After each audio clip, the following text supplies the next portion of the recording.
এবারের সংগ্রাম আমার মুক্তির সংগ্রাম, এবারের সংগ্রাম স্বাধীনতার সংগ্রাম। 1975 সালে 15ই আগস্ট একটি অভ্যুত্থান ঘটায় যে শেখ মুজিবুর রহমানের পরিবারের অধিকাংশ সদস্যকে হত্যা করে। 1975 সালে সেনা অভ্যুত্থানের মাধ্যমে বাংলাদেশের রাজনৈতিক পরিস্থিতি এক নতুন দিকে মোড় নেয়। স্বাধীনতার পর বাংলাদেশের সংসদীয় ব্যবস্থার মাধ্যমে রাজনৈতিক যাত্রা শুরু করলেও তা স্থায়ী করতে ব্যর্থ হয়েছিল। এবারের সংগ্রাম আমার মুক্তির সংগ্রাম, এবারের সংগ্রাম স্বাধীনতার সংগ্রাম। স্বাধীনতার পর থেকে বাংলাদেশের রাজনৈতিক সংসদীয় ব্যবস্থা শুরু হয়েছিল, তবে দ্রুত তা স্বৈরাচার শাসকের দিকে মোড় নেয়। আওয়ামী লীগ সরকার প্রশাসনিক ও রাজনৈতিক দিক থেকে অনেক চ্যালেঞ্জের মুখোমুখি হয়েছিল, যার মধ্যে ছিল অর্থনৈতিক সংকট, সামাজিক সমস্যা এবং রাজনৈতিক হিংসা।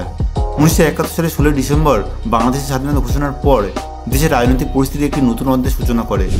আওয়ামী লীগ যে স্বাধীনতা আন্দোলনের নেতৃত্ব দিয়েছিল ক্ষমতা আসে এবং সংসদীয় গণতন্ত্র প্রতিষ্ঠার পথে এগোতে থাকে। 1972 সালে অস্থায়ী সংবিধান অনুসারে বাংলাদেশের সংসদীয় ফরমে সরকার চালু হয়, যেখানে আইনসভার কাছে মন্ত্রিসভার দায়বদ্ধতা ছিল। 1972 সালে 4 নভেম্বর গণপরিষদ ধারা পাস হওয়া সংবিধান প্রধানত এই প্রক্রিয়া ধারাবাহিকতা বজায় রাখে এবং 1972 সালের সংবিধান অনুযায়ী জাতীয় সংসদ দেশের রাজনৈতিক কেন্দ্রে পরিণত হয়। আওয়ামী লীগ প্রশাসনিক স্তরে রাজনৈতিক অবকাঠামো শক্তিশালী করার চেষ্টা করে। শেখ মুজিবুর রহমান নেতৃত্বে প্রধানমন্ত্রী কার্যালয় সরকার সবচেয়ে শক্তিশালী দপ্তরে পরিণত হয় এবং রাজনৈতিক ও প্রশাসনিক দায়িত্বগুলো তার অধীনে কেন্দ্রীভূত হয়। এছাড়া শেখ মুজিবুর রহমানের আওয়ামী লীগের সভাপতি এবং বাঙালি জাতীয়তাবাদের প্রতীক হিসেবে দেশের জন্য একটি গুরুত্বপূর্ণ চরিত্র হিসেবে উঠে আসে। তার ক্যারিজমা এবং নেতৃত্ব দেশের রাজনৈতিক এবং প্রশাসনিক কার্যক্রমে প্রভাব বিস্তার করে। তবে আওয়ামী লীগের শাসন আমলে অনেক সমস্যা দেখা যায়। রাজনৈতিক অভিজাতরা এবং প্রশাসনিক কর্মকর্তাদের দ্বারা ব্যবস্থাপনা এবং প্রশাসনিক দায়িত্বের মধ্যে দুর্নীতি এবং অদক্ষতা বাড়ে। যেমন 1974 সালের জানুয়ারি থেকে দেশের অর্থনৈতিক পরিস্থিতি সংকটজনক হতে শুরু করে। 1972 সালে বিশ্বব্যাপী মুদ্রাস্ফীতির কারণে এবং আওয়ামী লীগ নেতাদের দুর্নীতির কারণে এটি একটি প্রকট হয়। জাতীয়করণের পর অধিকাংশ শিল্প ও বৈদেশিক বাণিজ্য সরকারি নিয়ন্ত্রণে আসলেও পারমিট ও লাইসেন্সের মাধ্যমে ব্যবসায়ীরা দলীয় কর্মীদের দ্বারা সুবিধা পাওয়া শুরু করে এবং এর ফলে উৎপাদন হ্রাস পায় এবং কৃষিপণ্য পাচারের কারণে অর্থনীতি আরও সংকটপূর্ণ হয়ে ওঠে। 1974 সালের জুলাই ও আগস্ট মাসে বাংলাদেশে মারাত্মক বন্যা ঘটে, যা খাদ্যশস্যের দাম ব্যাপকভাবে বৃদ্ধি করে। 1974 সালের সেপ্টেম্বরে মূল্যস্তর প্রায় 600% বৃদ্ধি পায়। শেখ মুজিবুর রহমানের নিকট দুর্ভিক্ষ ঘোষণা করেন। আওয়ামী লীগের শাসন আমলে রাজনৈতিক ও সামাজিক স্থিতিশীলতার জন্য উগ্রবাদী শক্তির হুমকি একটি বড় সমস্যা হয়ে দাঁড়ায়। সশস্ত্র সংগ্রামের মাধ্যমে দ্বিতীয় বিপ্লব ঘটানোর চেষ্টা চলছিল।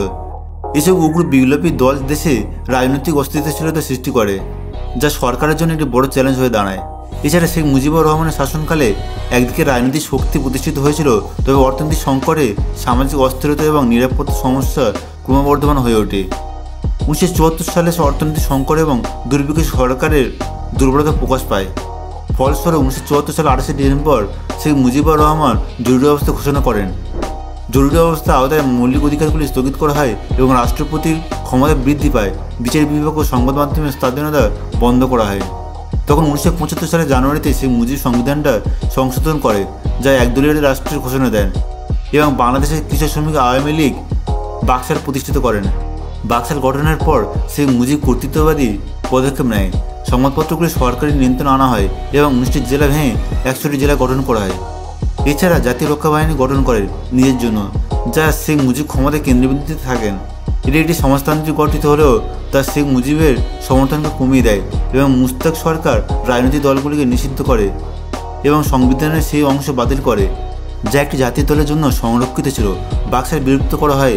মুজিব সরকারের 32 জন মন্ত্রী, 10 জন সংসদ সদস্য, তাজউদ্দিন আহমেদ সহ 4 জন সরকারি কর্মচারী, 1 জন শিক্ষাবিদ এবং 12 জন ব্যবসায়ীকে ক্ষমতার অপব্যবহার ও দুর্নীতির অভিযোগে গ্রেপ্তার করা হয়।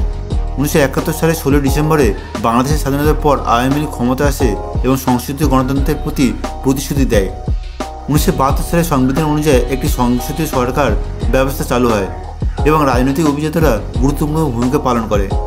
আওয়ামী লীগ যদিও মূলত একটি মধ্যবিত্ত ও শহরকেন্দ্রিক দল, দ্রুত একটি রাজনৈতিক কাঠামো গড়ে তোলে এবং জাতীয় কৃষক লীগ ও জাতীয় যুবলীগের মতো সংগঠনগুলির মাধ্যমে দলটির সমর্থন ও প্রচার বৃদ্ধি করে। 1975 সালে সেনা অভ্যুত্থানের মাধ্যমে বাংলাদেশের রাজনৈতিক পরিস্থিতি এক নতুন দিকে মোড় নেয়। সামরিক শাসন প্রতিষ্ঠিত হয় এবং জেনারেল এরশাদের অধীনে সামরিক শাসনের 13 বছর পার হয়। এই সময় রাজনৈতিক এবং অর্থনৈতিক অস্থিরতা ক্রমাগত বেড়ে যায়, যা জনগণের অসন্তোষের কারণ হয়ে দাঁড়ায়। 1990 সালের শেষের দিকে রাজনৈতিক পরিস্থিতি নাটকীয়ভাবে পরিবর্তিত হয় জনগণের ব্যাপক বিদ্রোহের ফলে স্বৈরাচারী শাসকের অবসান ঘটে এবং জেনারেল এরশাদে পদত্যাগ করেন। পরবর্তীতে প্রধান বিচারপতি শাহাবুদ্দিন আহমেদের নেতৃত্বে একটি তত্ত্বাবধায়ক সরকার গঠন করা হয়। 1991 সালের 27 ফেব্রুয়ারি একটি অবাধ, সুষ্ঠু ও নিরপেক্ষ সাধারণ নির্বাচন অনুষ্ঠিত হয় এবং একটি নতুন প্রতিনিধিত্বমূলক জাতীয় সংসদ প্রতিষ্ঠিত হয়। বাংলাদেশের গণতান্ত্রিক শৃঙ্খলা টিকিয়ে রাখার জন্য একটি শক্তিশালী সাংবিধানিক কাঠামো থাকা অপরিহার্য। তবে সামরিক বাহিনীর ভূমিকা এবং রাজনৈতিক স্থিতিশীলতা এই কাঠামো কার্যকারিতা গুরুত্বপূর্ণ ভূমিকা পালন করবে। গণতন্ত্রের সুরক্ষা এবং উন্নতির জন্য এটি কার্যকর আইনগত কাঠামো, সাধারণ বিচার ব্যবস্থা এবং সুশাসনের প্রতিষ্ঠিত হওয়া প্রয়োজন ছিল, কিন্তু সেই সকল আইন প্রতিষ্ঠিত হয়নি। 1975 সালে 15ই আগস্ট একটি অভ্যুত্থান ঘটায় যে শেখ মুজিবুর রহমানের পরিবারের অধিকাংশ সদস্যকে হত্যা করে। এই অভ্যুত্থান সামরিক কর্মকর্তাদের দ্বারা পরিকল্পিত হয়েছিল, যারা শেখ মুজিবের বিরুদ্ধে ব্যক্তিগত শত্রুতা অনুভব করেছিল। অভ্যুত্থানকারীরা জাতীয় রেডিওতে ঘোষণা করে অত্যাচারের যুগের অবসান। এই অভ্যুত্থানটি বাংলাদেশের রাজনৈতিক ইনস্টেবিলিটি এবং একনায়কতন্ত্রের পরিবর্তনের দিকে একটি বড় ধাক্কা দেয়।